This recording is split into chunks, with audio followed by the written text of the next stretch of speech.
साल 1922 के नवंबर महीने में ब्रिटेन के एक आर्कियोलॉजिस्ट हार्वर्ड कार्टर ने मिस्र में एक मकबरे की खोज की। यह कब्र थी मिस्र के राजा तूतनखामून की। इस खोज के साथ ही कई रहस्यमय घटनाएं होनी शुरू हो गयी, क्योंकि प्राचीन मिस्र के लोगों का ये कहना है कि जो भी इस कब्र को छू लेता है उसका मरना निश्चित है। और वाकई में ऐसा हुआ भी। जितने भी लोगों ने इसकी खोज की थी या इसकी खोज के दौरान वहाँ मौजूद थे, उन सभी खोजकर्ताओं की बाद में एक एक करके रहस्यमय तरीके से मृत्यु हो जाती है। तो चलिए जानते हैं कि आखिर ये तूतनखामून कौन था और कैसे इस मकबरे की खोजकर्ताओं की एक एक करके मौत हो गई। इसलिए वीडियो को पूरा जरूर देखिए और चैनल को जरूर सब्सक्राइब कर लीजिए और साथ ही नोटिफिकेशन बेल को भी जरूर प्रेस करें ताकि ऐसी रहस्यमय जानकारी आपको मिलती रहे। तूतनखामून प्राचीन मिस्र का राजा हुआ करता था, जिसका कार्यकाल 1333 ईसा पूर्व से लेकर 1323 ईसा पूर्व तक बताया जाता है। तूतनखामून मात्र 10 साल की उम्र में ही मिस्र का राजा बन गया था। वह प्राचीन मिस्र के 18वें राजवंश का 11वां नंबर का राजा था। और सबसे बड़ी हैरानी की बात तो ये है कि इतनी कम उम्र में राजा बनने के बाद भी वो ज्यादा लंबे समय तक राज नहीं कर पाया। मात्र 18 साल की उम्र में उसकी मौत हो जाती है। उसकी मौत को लेकर भी इतिहासकार ये मानते हैं कि तूतनखामून की हत्या की गई थी, जबकि कई प्राचीन मिस्र के लोगों का यह कहना था कि एक बार शिकार के दौरान वह घायल हो गया था और घायल हो जाने के बाद वह दोबारा सही नहीं हो पाया और उसकी मौत हो जाती है। 1968 में उसकी मम्मी के मकबरे के दौरान वैज्ञानिकों को तूतनखामून की खोपड़ी में हड्डी के टुकड़े मिले, जिससे सनसनीखेज सिद्धांत सामने आया कि राजा को मौत के घाट उतार दिया गया था। इसके अलावा साल 2006 में एक और स्टडी की गई, जिसमें से दावा किया गया कि तूतनखामून की कोई हत्या नहीं की गई, बल्कि उसकी मौत उसके टूटे पैर की वजह से हुई थी। दरअसल एक सीटी स्कैन में यह बताया गया था कि पैर के टूटने के चारों ओर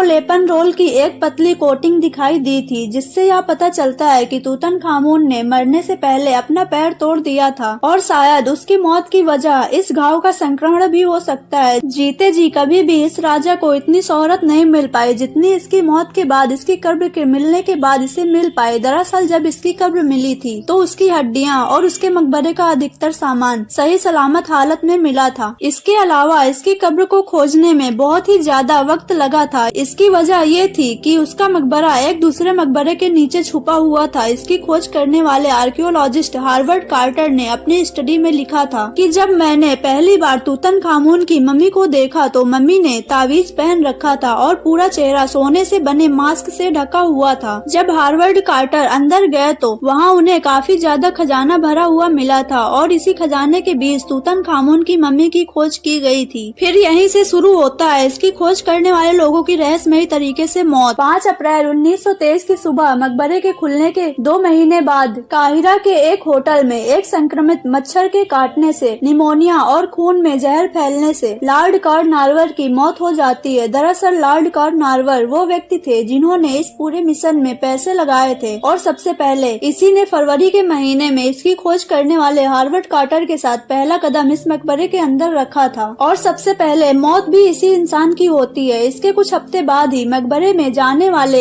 एक और शख्स जॉर्ज गोल्ड की फेफड़ों में संक्रमण से मौत हो जाती है। 1 साल बाद मिस्र के एक और वैज्ञानिक हुग एवलिन वाइट, जो मकबरा खोलते समय वहां पर मौजूद थे, उन्होंने खुद से ही अपनी जान ले ली। मरने से पहले उन्होंने एक चिट्ठी लिखी जिसमें उन्होंने कहा कि वह एक सांप के शिकार थे। अखबारों में इनके लेख छपने लगे जिसमें बड़े पैमाने में कहा गया कि इन सभी लोगों की मौत एक प्राचीन श्राप के चलते हुई है। इसके अलावा तूतनखामून का खंजर भी हमेशा से रहस्यमय बना रहता है। इस खंजर के बारे में ऐसा कहा जाता है कि यह धरती पर बना ही नहीं है, बल्कि यह एलियंस के द्वारा तूतनखामून को तोहफे में दिया गया था, क्योंकि उस खंजर की रिसर्च के दौरान वैज्ञानिकों ने बताया कि जिस धातु से उस खंजर को बनाया गया है वह हमारी धरती पर पाया ही नहीं जाता। तो ये थी तूतनखामून के श्रापित मकबरे की सच्ची कहानी। उम्मीद है दोस्तों आपको यह वीडियो पसंद आई होगी। ऐसी और वीडियोस देखने के लिए चैनल को सब्सक्राइब जरूर करें।